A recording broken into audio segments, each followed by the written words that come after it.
ESP, enfim, nossa assaz contribuinte aqui para o Análise da Notícia. E a Lara, ela tem o mau hábito de ler as propostas antes de elas serem votadas, né?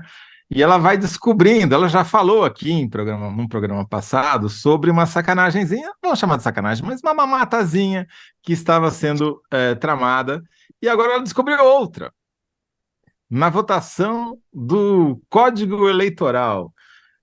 Tudo bom, Lara? Tudo bom, Toledo? Boa noite, Thales, boa noite quem nos acompanha. Obrigada pelo convite. Obrigado a você por estar aqui conosco. Qual é Boa a noite, Lara. mamata dessa vez, Lara? O que que os caras estão aprontando no Código Eleitoral que ninguém estava vendo? Hoje, a legislação estabelece um piso, né, um valor mínimo para o Código Eleitoral, que seria de R$ 2 por eleitor. Que vai para os Somos partidos, é isso? É o que fundo eleitoral? É o o fundo fundo partidário, o fundo partidário, partidário tá. que os partidos recebem, desculpa, eu falei eleitoral, né? O fundo partidário que os partidos recebem todo ano, independente de ter eleição ou não, para financiar as atividades regulares dos partidos. Para pagar o salário do Bolsonaro, lá no caso do Pagar o PL. salário Tem o do fundo partidário, Bolsonaro, e o fundo eleitoral. O fundo eleitoral é só nas É, eleições. isso. E isso. ela está se E referindo ao esse, fundo partidário que pinga todo ano ali. exatamente, o Fundo Especial de Assistência Financeira aos Partidos Políticos. E Bonito esse nome. que então ele tem um valor mínimo, que é o piso dele, né? Que hoje é de R$ 2 por eleitor. R$ 2 porque eu corrigi pela inflação, porque quando a lei foi aprovada era 35 centavos de real em valores de 95. Uhum. Então, corrigindo pelo IPCA, eu fui lá, joguei no Banco Central, isso dá R$ 2, somos 150 milhões de eleitores, isso vai dar pouco mais de 300, né, de 300 milhões de reais. Custo É, da democracia são R$ 300 milhões. Até que tá isso é o barato, né? mínimo, e isso é o Ah, esse é o piso, mínimo, é o esse é o mínimo. mínimo. É claro que com a proibição os partidos arrecadavam recursos com empresas não só para as eleições, mas também para a sua manutenção cotidiana. Com a proibição das doações de pessoas jurídicas, o fundo foi crescendo e ele tem girado na casa de R$ 1 bilhão. Para esse ano, ele é 1,1 bilhão, por exemplo.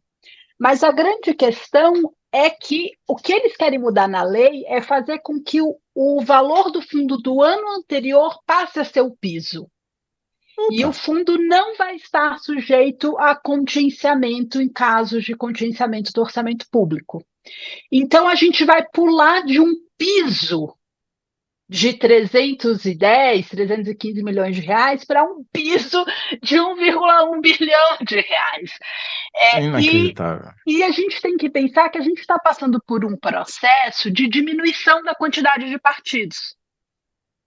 Porque a Exato. reforma eleitoral de 2017 está surtindo efeito, a cláusula de desempenho, o fim das coligações. Então, ou seja, a gente vai ter menos partido, com muito mais dinheiro e sem a Ah, porque não possibilidade de. diminui o valor. Diminui o Não número de partidos, mas diminui. não diminui o valor. Não, mantém o valor. Está garantido que o piso é o fundo do ano anterior corrigido pela inflação. Quer dizer que o Então, Bolsonaro já assim, pode pedir aumento para o Valdemar da Costa Neto lá no PL. o aumento do ano que vem está garantido. Pelo menos até o Inacreditável. próximo ciclo eleitoral, que pode ser que o PL diminua o número de deputados e aí receba menos dinheiro, mas até lá o Bolsonaro vai garantir o aumento pela inflação. E o que é E ele interessante a não gente foi Que observar? coisa condenado por louca. improbidade administrativa. Se ele pegar É, uma improbidade administrativa, ele não recebe dinheiro do partido, não tem direito a receber. é verdade. Mas o que é interessante observar é que, associado a isso, tem uma série de artigos na legislação, nessa proposta do novo Código Eleitoral, que diz que os partidos são instituições de natureza privada. Logo, eles não se submetem às regras públicas, seja para estabelecer o teto salarial, seja para estabelecer regras de licitação para contratação de serviços.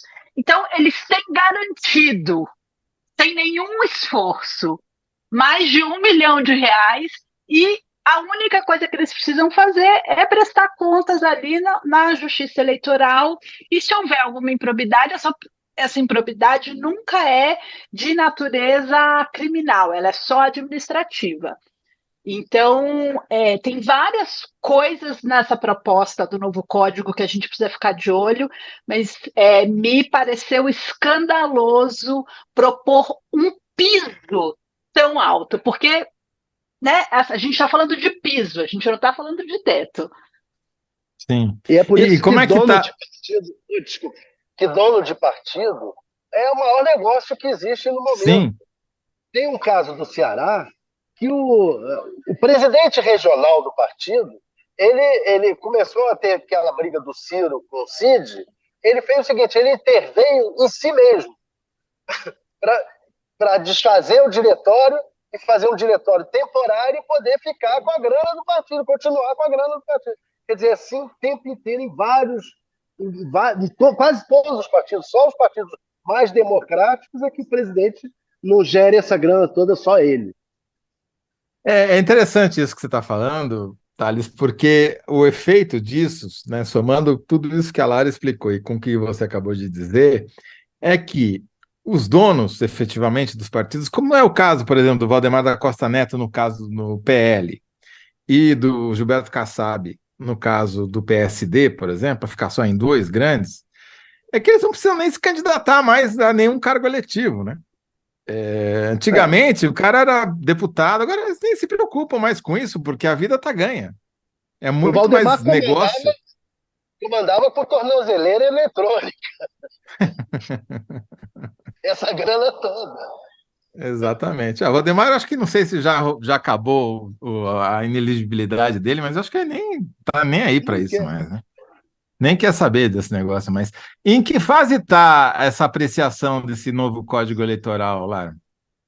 Toledo já foi aprovado na Câmara e está no Senado, na Comissão de Constituição e Justiça do Senado. Ouvi dizer que vai andar agora nesse segundo semestre, porque para valer para as eleições municipais do ano que vem tem que ser aprovado até 360 dias antes, é um ano antes da eleição. Então, até ali o comecinho de outubro, não sei que dia é a eleição municipal do ano que vem, mas é o primeiro domingo de outubro. Então, até o comecinho de outubro tem que estar tudo votado e aprovado. Entendi. Quer dizer, essa daí é mais uma bola entre as pernas que a imprensa tomou, viu, Thales? Porque precisou a Lara vir aqui contar pra gente, porque passou completamente despercebido, né? E você duvida que vai ser aprovado? Nenhuma. Quem vai votar contra? Né? Então, mas a sociedade tem que falar, olha, a gente está vendo esse novo Código Eleitoral. A sociedade civil organizada se mobilizou bastante quando teve a discussão na Câmara dos Deputados, e na Câmara dos Deputados foi muito complicada, porque o código foi discutido não por uma comissão, mas por um grupo de trabalho. A questão de ser um grupo de trabalho é que as minutas do código não ficavam disponíveis no sistema da Câmara para a gente ir acompanhando as emendas que estavam sendo apresentadas e que pé que estava. E o código é a compilação de várias legislações. Então, é um documento gigantesco, de mais de 300 páginas. Difícil você conseguir digerir tudo muito rapidamente. Quando a Câmara tornou público, votou no dia seguinte. No Senado, pelo menos, o texto já está público e está tramitando no processo regular. Então, a gente tem tempo para conhecer melhor, né, entender quais são as mudanças que estão sendo propostas e fazer pressão. Tem algumas coisas bem complicadas, né? Tem toda a parte de prestação de contas que a gente precisa aí de uma assessoria de alguns auditores para ver se eles não estão fazendo nenhuma malandragem, porque o primeiro texto que passou na Câmara tinha toda uma proposta de se eu contratar uma auditoria, eu não preciso mais me submeter às regras da Justiça Eleitoral. para a prestação de contas, o que é muito ruim em termos de transparência, de acesso aos dados, de fiscalização. Então, sempre tem pegadinha, sobretudo num documento tão grande. Sem dúvida. Eu tinha me esquecido, preciso falar aqui que a nossa enquete está no ar e você vai lá responder quem respondeu melhor. Thales, a briga de Bolsonaro e Tarcísio ainda será tiro, porrada e bomba. Público, alguém já disse, Bolsonaro não é opositor, mas sim obsessor no mais puro ciúme. Volta lá na enquete. Agora, tem mais, como você disse, é uma legislação muito extensa que, quer dizer, não é desculpa, né, o fato de ter passado esse item despercebido, já que estamos falando de bilhões de reais, né? Mas tem mais alguma coisa que muda nas eleições, no processo eleitoral, que vale a pena a gente mencionar, ou eles estão tentando manter as regras? Toledo, tem bastante coisa que muda. Tem uma observação que esse é um exercício muito difícil, porque a gente não tem o texto atual e as propostas de mudança consolidada. Então, você tem que ir lendo cada artigo e procurar assim, isso aqui está onde? Está na lei dos partidos, está no Código Eleitoral, está em alguma outra legislação, e tentando procurar onde está e ver o que está mudando ou não. Então, eu fiz uma leitura nos temas que mais me interessavam, né? Obviamente não é exaustiva, porque um documento desse é difícil sem ter esse depara. Mas tem duas coisas, talvez, que sejam importantes, além dessa questão do fundo. Uma que eu acho, eu concordo com o posicionamento que o novo código está propondo, que as decisões da Justiça Eleitoral também devem respeitar o princípio da anualidade. Qualquer decisão da Justiça Eleitoral que impacte em registro de candidatura, em redistribuição de recursos, também deve preservar o princípio da anualidade. Isso é uma resposta ao quê? A Justiça Eleitoral decidir no ano da eleição, depois das convenções partidárias, algumas coisas que têm impacto direto na competição, como foi o caso da obrigatoriedade da distribuição dos recursos proporcional à raça na eleição de 20. Isso foi feito depois das convenções partidárias. Não é que nem acho que a decisão esteja errada, mas o momento em que ela é feita, ela pega os partidos, o jogo eleitoral já está montado, os partidos já registraram seus candidatos, eles já tinham feito um planejamento de aplicação de recursos, aí você vem dizer, não, agora a regra do jogo é outra. Então, essa é uma mudança que aparece. Salvo engano meu, já foi assim, né? Já era, nunca foi um ano? Era só a lei que... Um ano só para o que passa por lei pelo Congresso, mas se é a Justiça Eleitoral que decide, isso aconteceu também, por exemplo, com menos de um ano, quando teve a decisão sobre a verticalização das coligações, quando ainda tinham as coligações lá atrás, na eleição de 2002. Então, a Justiça Eleitoral deu margem para que os deputados, né, que o Congresso colocasse isso na legislação. E tem mais duas coisas que me chamaram bastante atenção. Uma é que na proposta do código, a distribuição dos recursos, levando em conta por 2 os votos dados a mulheres e negros, está dito no código que até que se chegue à equiparação da representação. E na legislação atual, ela vale só por mais 2 ciclos eleitorais. Então, o código está dizendo os partidos que receberem mais votos, por terem recebido mais votos em candidatas a deputadas federais mulheres ou candidatos a deputados federais negros e pardos, hoje esses votos contam em dobro para a distribuição dos recursos do fundo. Um voto dado em um homem branco vale 1, voto dado em mulher e candidatos negros vale por 2. Isso, na legislação atual, está previsto para mais 2 ciclos eleitorais. No código diz até que se chegue a uma equiparação da representação. E o que você interpreta que vai ser a consequência dessa mudança? Eu acho essa mudança é uma mudança que deveria estimular os partidos a apresentarem mais candidatos competitivos mulheres e mais candidatos competitivos negros. porque isso traz um benefício em termos do montante do recurso do fundo que você vai acessar. Uhum. Então, eu acho que se ela permanecer assim, aumenta a chance da gente conseguir melhorar a presença de mulheres e negros e pardos no Congresso, na Câmara dos Deputados, mesmo sem a utilização de cotas, porque os partidos passam a ter um incentivo direto para apresentar candidatos com essas características. Acho que Ok, mais vamos ler. mulheres do. Quer dizer, desculpa interromper, mas só para a gente lembrar um pouquinho, quer dizer, no sistema de cotas gerou uma distorção que foram as candidaturas laranjas, né, principalmente de mulheres, para que justamente completar as cotas e, enfim, não mudou nada na paridade de gênero, né? Você acha que esse sistema tem mais chance de funcionar? Tem uma coisa que assim, hoje a gente tem cota para candidato, mas não cota para ocupar cadeira. Então, uma Uhum. maneira da gente mudar o perfil dos representantes seria adotar cota para ocupar cadeira.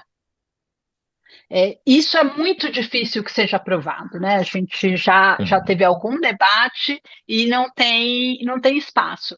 Então, esse é um outro incentivo para tentar mudar isso, porque se você dá um voto para a mulher e esse voto vale por dois na obtenção de recurso, é interessante para o partido ter candidata. Isso aqui só conta candidatos a deputados federais, tá? Então, assim, é Tá. interessante para os partidos terem candidatas a deputadas federais que tenham uma boa atração de votos, porque isso vai aumentar o montante do recurso. Se são mulheres com boa capacidade de atração de votos, elas vão ficar no alto da lista e tem grandes chances de entrar. Então, eu acho que isso tende a contribuir para aumentar a presença de mulheres. Com relação à questão racial, talvez seja um pouco mais complicado, porque a justiça eleitoral não fiscaliza essa declaração racial, né? Então, a Semineto é pardo e está lá Sim. É, é e difícil de foi. fiscalizar também, né? Porque É, se não for autodeclaração, vai ser o quê, né?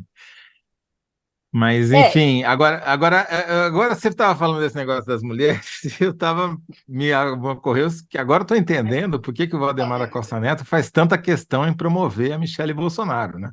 Provavelmente já está pensando em lançar, embora ele diga que é para outros cargos, já está pensando em lançar ela candidata a deputada para aumentar, contar por dois os votos da Michelle na hora de dividir o bolo do fundo, né?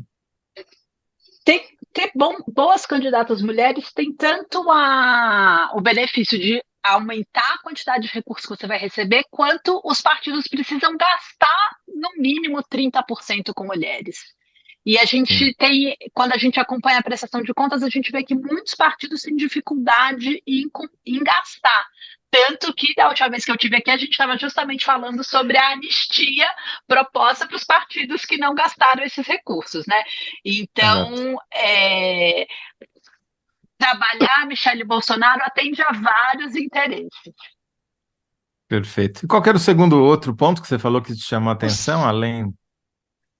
o segundo ponto que me chamou a atenção é que hoje o entendimento da Justiça Eleitoral sobre a questão da fidelidade partidária é que só perde o mandato quando muda de partido é, os eleitos pela regra proporcional, ou seja, deputados federais, deputados estaduais e vereadores.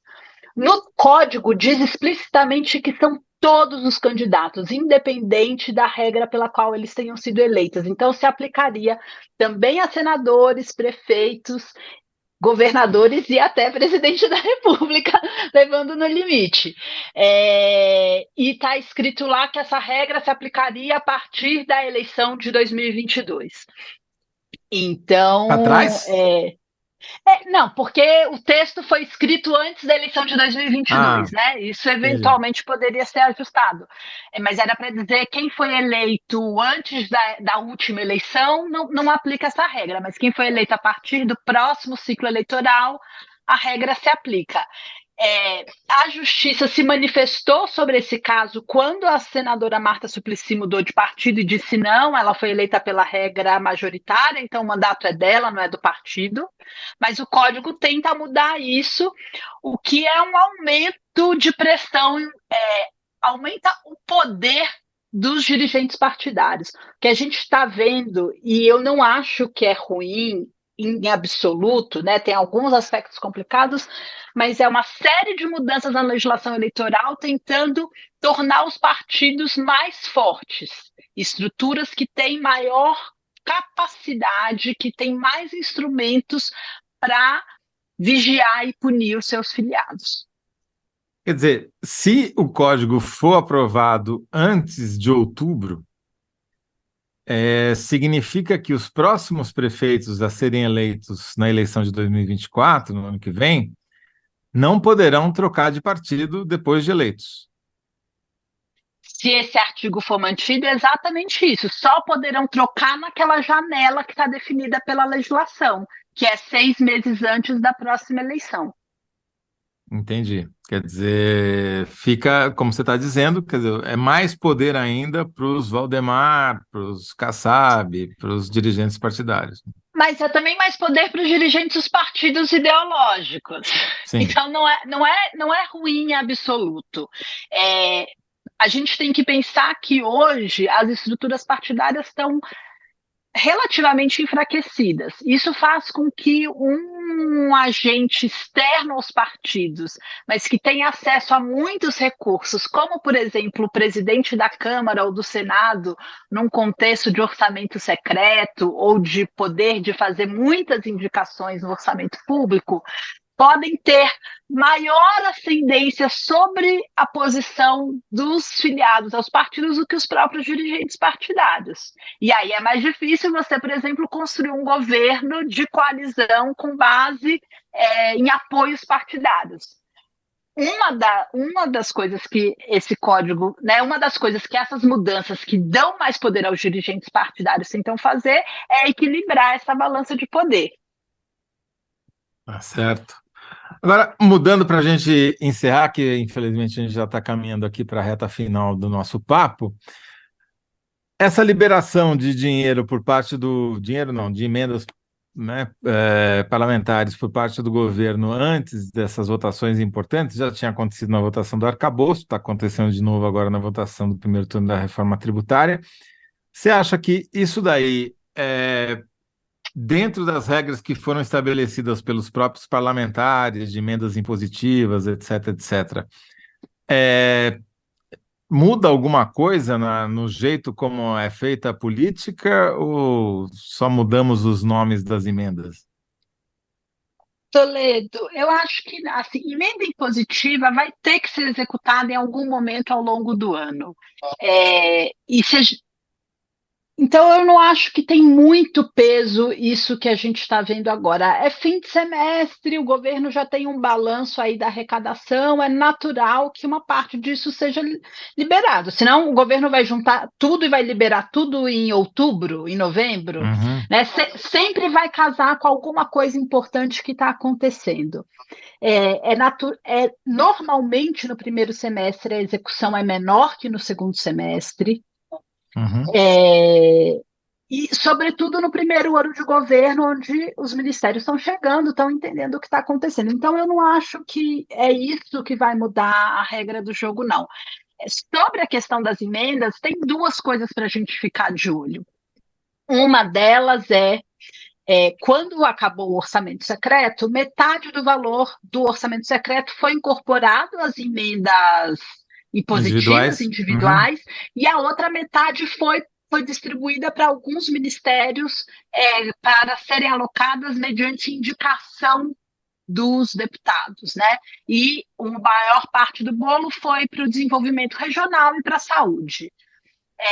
A questão é a gente conseguir entender a transparência dada para a indicação desse dinheiro, que agora vai ser executado pela rubrica RP2, que é a rubrica de investimento normal dos ministérios. Então, saber se os ministérios vão dar transparência para a gente saber isso. Olha, você está esse dinheiro você está executando a pedido de quem? Certo. E a outra coisa para a gente ficar de olho é que está vindo a LDO aí, e um grande especialista em orçamento público, um cara que acabou de defender o doutorado na São Francisco, na USP, que estuda isso, cantou a bola. Ele disse: olha, é, onde tem margem para mexer em termos de emendas orçamentárias são as emendas de comissão.